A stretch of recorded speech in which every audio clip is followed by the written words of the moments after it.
The Last of Us Part 2 rumors have been rapidly circulating online, and while I have talked a little bit about them, I wasn't very impressed with what I saw. Now, before I start this video, I had originally planned to discuss some of the spoilers, but apparently Sony and Naughty Dog are striking down videos with any form of details about the leaks, even if there are no images in videos, which is terrible. I think that it is very unprofessional of Naughty Dog and Sony. I think that they are trying to damage control at this point, and they're of course using systems in place for reasons besides what they were created for to defend their product. Maybe even to keep the controversial story out of the attention of consumers, but I won't be talking about the plot in detail in this video because they are actively taking down people's content. But let's continue to Anita Sarkeesian. Now that is a name that I personally visibly cringe when I hear, and I think that it's justified due to the statements she's made about gamers and the industry as a whole. But to hear that feminist frequency and Anita influenced The Last of Us and how it turned out doesn't surprise me, but it also makes me feel pretty damn disappointed in Naughty Dog because they're not listening to fans. They're listening to people who have said gamers are toxic, developers are toxic, and how the industry needs to turn itself inside out to be better in her eyes. And while I'm perfectly fine with inclusivity and diversity, things that they do talk about a lot, that Anita and Feminist Frequency talk about a lot, I'm okay with those things in media, but I'm not okay with it being shoehorned into every form of media by people who only care about doing diversity for diversity's sake. So yes, Anita Sarkeesian and Feminist Frequency had a bit of an influence in how characters and relationships were treated in The Last of Us 1's DLC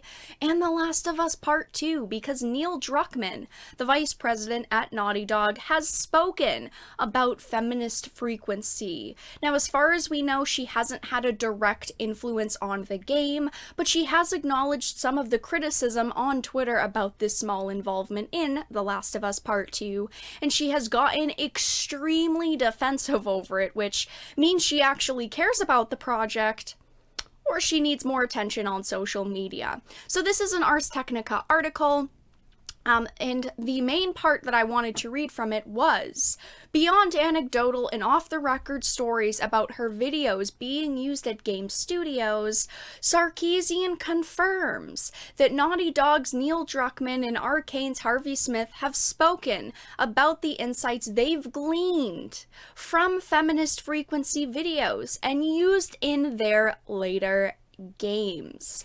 In Arkane's case, Dishonored 1 was awful to women. Like, in every way is so bad, Sarkeesian says. While I loved the game, I was very vocal about how bad it was, and so were many other people. He heard that they were and was like, damn, was fucked up, and then they fixed it in future Dishonored games. And The Last of Us expansion pack, Left Behind, pops up in Pettit's new series as a positive example of three-dimensional representation of a queer relationship within an action video game.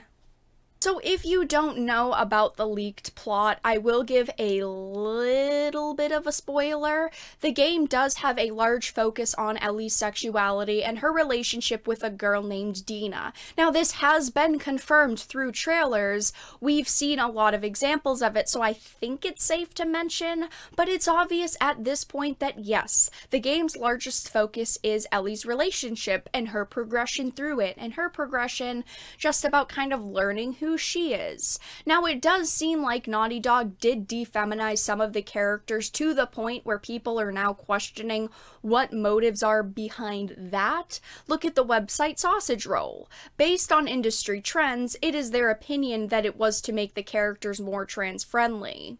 So at this point, we all know Anita's beliefs on female characters, relationships, and how she wants video games to be. And while yes, some of the game sounds like things she would dislike, such as the main protagonists, the relationships do focus on her having a heavy influence on the project.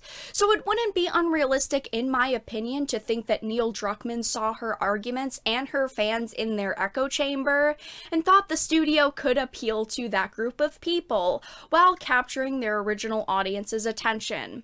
Do I think that will work? No. If the leaked plot of the game is true, will I buy it? No. It's very far off from The Last of Us 1, and while I want things to grow and stories to evolve, this isn't a project that I would support, so let everyone know your thoughts in the comments section down below.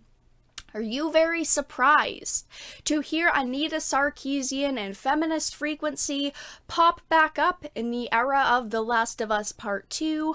Are you not very surprised? Did you suspect something like this would be happening with Naughty Dog? If you enjoyed this video, please make sure to give it a like and subscribe to the channel. And of course, if you did not enjoy the video, make sure to give it a dislike. I appreciate your support either way, and I will talk to you all again in the next video really soon.